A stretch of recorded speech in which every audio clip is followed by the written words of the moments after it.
precious stones or then sell it for anything you can find that's solid at all.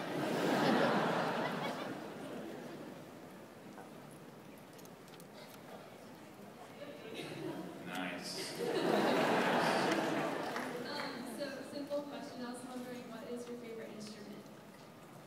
I always considered myself more of a percussion person than anything else, even though I played guitar growing up for years, and I write on a piano.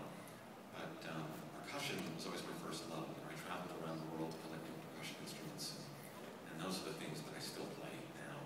Is lots of mallet instruments and all kinds of drums. So crazy percussion.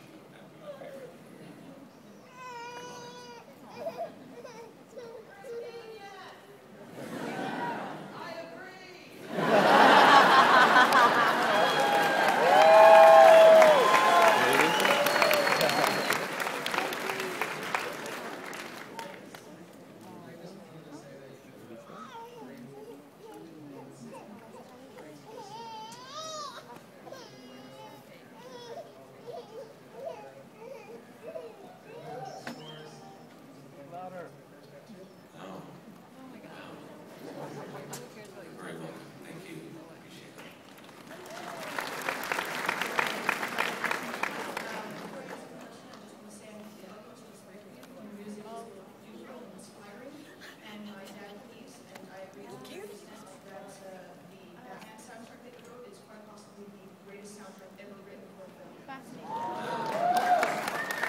Before we take the next question, I just want to remind people, if you want more information about this upcoming release, you can go to burtonelfman.com and sign up for more information.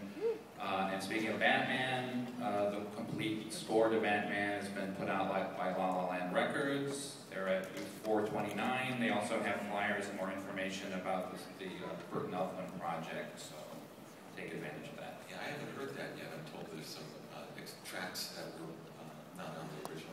There are quite a few. And so I can't wait to hear that. And I've seen the prototype of this Burton Elfman thing. It looks really great. It has this, turn it upside the top, upside down. This is so trope.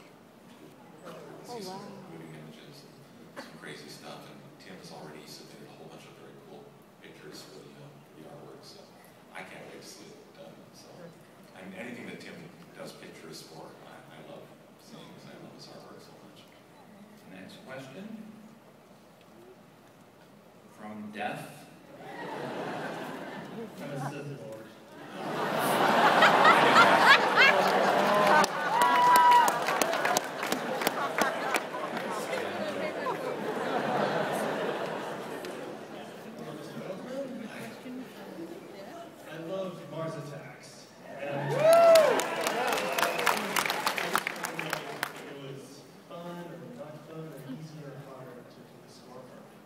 Mars Attacks was one of the really, really easy ones. In fact, that was one of the few times where when I saw the rough cut in the screening room, I actually heard the main titles over the mock-up of the animated sequence and ran out in the lobby and quickly jotted down and summed a bunch of notes into a tape recorder. And what I heard that first moment ended up being the exact titles. Now, it never really comes that easy, or it hasn't, but out of 70 times, maybe 3.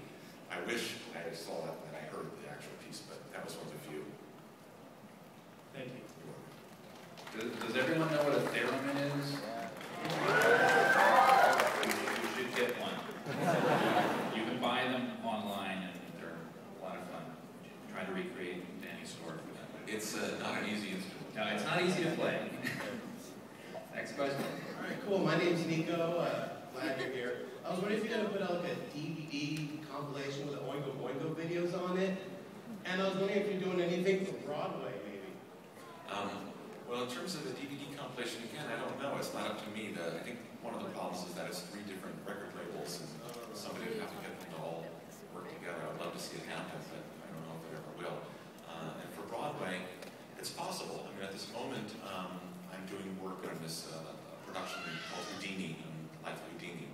Now, with any Broadway show, whether by the time a year or 2 years goes by, God only knows, because I've learned enough about it to know that they're extremely tumultuous things, and they appear and disappear, and they take many years. And so I don't know how it will go, but it's been interesting this last year working with a great team of people on this Houdini project. So maybe it'll happen, and maybe it won't. But if not, then hopefully there'll be something else.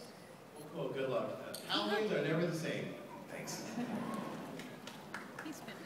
Hi, my name is Jeff Elber. I was wondering, as a musician and as a composer, who's been the influences that have most affected you musically?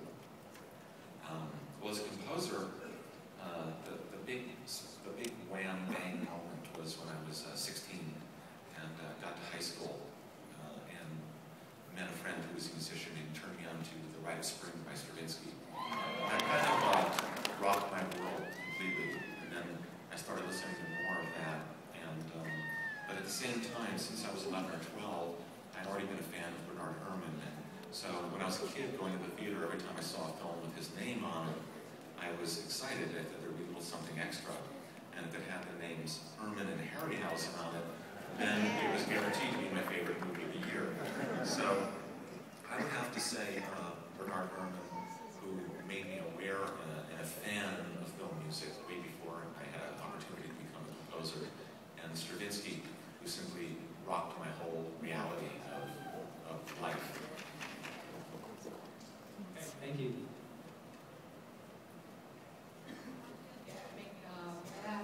Movies and horror videos with a group that was desperately trying to make it, and when I finally saw a movie that hit the screen, I was always wondering, how did you get involved with Darkman? I'm sorry? How did you get involved with Darkman? Darkman? Well, Sam Raimi, because of Evil Dead, was already on my list of, a short list of, like, if this director calls, it's an automatic yes. And so I got the call, and the way he got me on Darkman was kind of interesting, because I was told, oh, you'll meet Sam tonight at midnight. It was actually right in the middle when we were doing these shows at the Universal. So it was after a show, and I go downtown, and they've got this huge torrential rain sequence. And Sam shakes my hand. He says, get this man a raincoat. You're going to take this bucket, fill the bucket up with water, and when you see Liam stumbling out of the alleyway, throw the bucket. When I say, give him the cue, throw the bucket right in his face. So he put me in this torrential downfall, which was so heavy that the raincoat they gave me really didn't do much good at all.